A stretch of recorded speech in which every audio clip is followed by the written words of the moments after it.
The church smelled like old hymns and quiet judgment. Cold October wind swept through the open doors, carrying whispers that wrapped around Elanar Wade like chains. She stood at the altar in a borrowed wedding dress, 2 sizes too big, yellow lace hanging loose on her thin arms. Her hands trembled around wilted prairie roses as she counted the floorboards to the exit. 12 steps. Only 12. For one desperate moment, she wondered if she could run, but the pews were packed with every soul in Copper Ridge. Some came with pity. Most came with judgment. All watched her like a show they had paid to see. Across from her stood Clayton Hartwell, 34, tall and broad-shouldered, the richest rancher in 3 counties. He held his hat in weathered hands, staring straight ahead with a face carved from stone. She had expected cruelty when she first looked at him that morning. Instead, she saw only stillness, like a man hiding storms beneath calm water. The minister droned on with words Elanar barely heard. Her father was not in the church. He could not bear to watch what his desperation had forced upon his only daughter. The bank had threatened foreclosure. A stranger named Garrett had offered to pay the debt in full if Elanar married Clayton Hartwell. Her father had cried when he told her, but he had agreed anyway. No one asked Elanar what she wanted. When the minister finally spoke her name, her breath caught. "Do you, Elanar May Wade, take this man to be your lawfully wedded husband?" The whole room leaned forward, hungry for her answer. "I do," she whispered, her voice cracking like thin ice breaking under weight. The minister turned to Clayton, and everyone expected the usual words. But Clayton spoke differently. "I will." "Not I do, but I will." A murmur rolled through the church like distant thunder. Elanar felt her stomach twist. Clayton kept his eyes forward, refusing to look at her even once since she had walked that endless aisle. "By the power vested in me, I now pronounce you man and wife." The words fell heavy as the slam of a jail door. Clayton finally turned and offered his arm. She stared at it like it might burn her. This man was now her husband, a stranger who owned her future with a single signature. Her hand hovered in the air before she finally placed it on his sleeve. His grip was careful, not claiming, just steady. They walked down the aisle through a tunnel of staring eyes. Outside, the wind bit cold. Clayton helped her into the wagon with movements so quiet they felt like apologies. She flinched when his hand brushed her elbow. He noticed and stepped back immediately. "Name's Clayton," he said softly as he gathered the reins. "Reckon you know that already." She nodded without speaking. "You all right, Miss Wade?" "It's Mrs. Hartwell now," she whispered, the name tasting bitter. Clayton did not answer right away.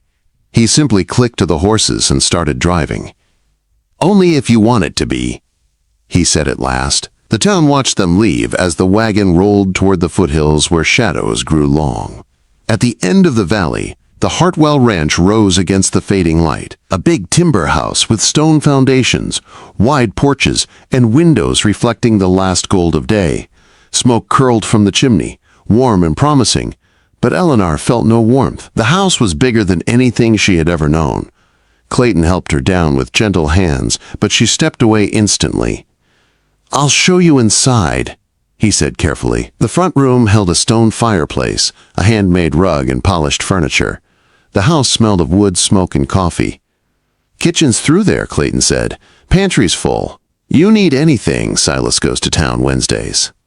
Upstairs, he led her to a room with a 4-poster bed and a quilt sewn in blue and cream. A washstand waited beside a window looking toward distant mountains. On the inside of the door was a lock, solid brass gleaming. "Use it if you need to," Clayton said. "I won't knock unless you ask me to. You understand?" "Yes," she managed. "I'll leave you to settle." He walked out and closed the door with a soft click.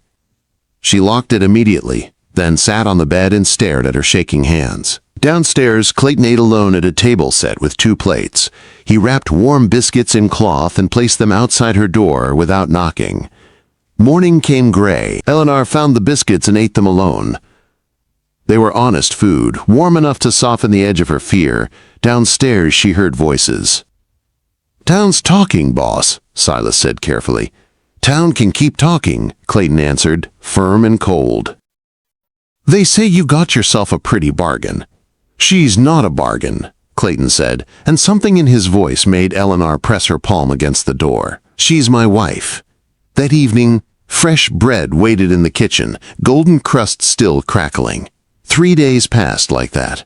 They moved around each other like ghosts, careful never to touch, never to speak more than necessary. He never pushed, never asked, never claimed any right. On the 4th morning, something shifted.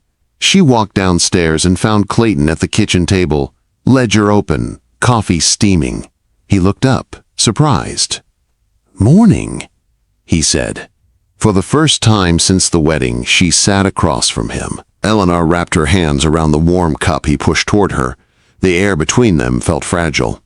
"Why?" she finally asked. "Why did you agree to marry me?" Clayton set down his pen. "A man named Garrett came to me 6 weeks ago," he said slowly. "Told me he had a marriage contract. Said it was good for both sides. Said you were 19, from a decent family fallen on hard times." Elanar stared at the table. "And you said yes." "I said I'd think on it. I'm alone here. House is too big for one man. Thought maybe it was time to have someone else in it." She lifted her eyes. "You didn't know I had no choice." Her voice broke. Clayton's jaw tightened. "No," he said quietly. "I didn't know that." She told him everything. The drought that ruined their crops 3 years running. The bank threatening to take their land. Her father's debt crushing every hope. Garrett appearing like a devil in a good suit, offering an escape that cost her everything.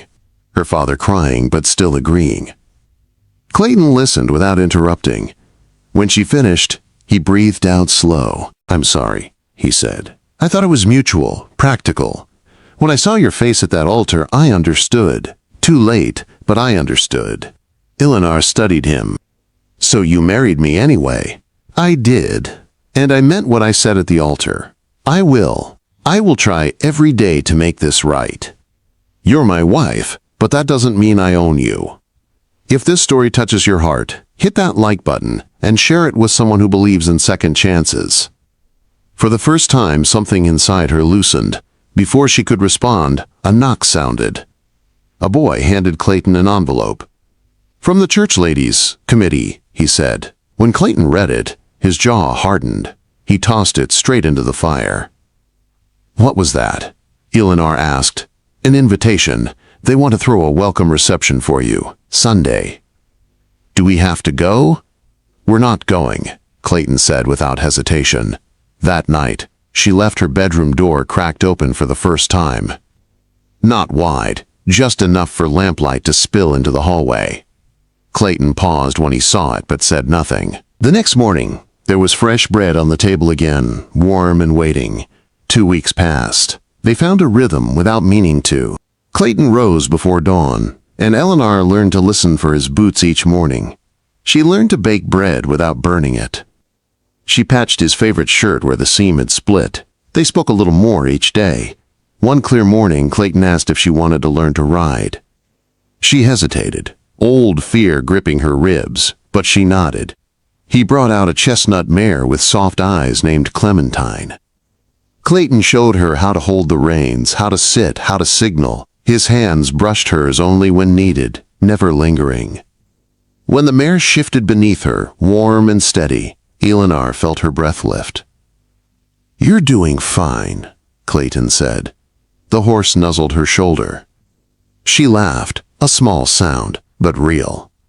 Clayton smiled in response. It was the first time she had seen him smile, and it changed his whole face. On Wednesday, they rode into town for supplies. Copper Ridge was waiting, watching from windows and doorways. Women whispered behind gloved hands. Men looked them over with knowing smirks. Clayton walked beside her like a silent wall. Inside the general store, Mrs. Hawkins weighed flour without meeting Elanar's eyes. Outside, a drunk cowboy leaned against a post, grinning. "Well now," he drawled. "If it ain't the new Mrs. Hartwell. How's married life? That old rancher break you in gentle?" Elanar stopped cold, shame hitting her chest. Before she could speak, Clayton stepped between them, quiet and dangerous. "You got something to say," Clayton said low. "You say it to me." The cowboy's grin faltered. "Didn't mean nothing by it," he muttered. "Then, don't say nothing," Clayton answered. He led Elanar back to the wagon without another word. She sat stiff, staring at her hands. "I'm sorry," she whispered. "For what?" "For this. The gossip, the way they look at you now." "They can look all they want," Clayton said. "Doesn't change the truth." "What truth?" "That you're here. That you're safe. That's all that matters." Elanar studied his profile, the strong line of his jaw, the way he held the reins steady. "Thank you," she whispered. That evening she found him in the yard planting bulbs. "What are those?" Clayton asked. "Tulips," she said. "For spring." "You think you'll still be here come spring?" She looked up at him. "Yes, I think I will." Something passed between them in that golden light. Something quiet and real. November came sharp and cold. One night, Elanar woke and saw lamplight on the porch. She looked out and saw Clayton staring at a photograph. The next night, curiosity pulled her downstairs. He held it so she could see. A woman with dark hair and kind eyes, holding a bundle. "Mary," he said, "my wife, and our son, Jacob. They died 5 years ago. Fever took them both." Elanar sat beside him. "I'm sorry," she whispered. "I am too. Every day." She watched him carefully. "Do you still love her?" "Every day," he said. Then he looked at Elanar. "But loving her doesn't mean I stop living. Doesn't mean I can't care for someone else." Quote. The cold drove them inside where the fire crackled. They sat together, quiet and close.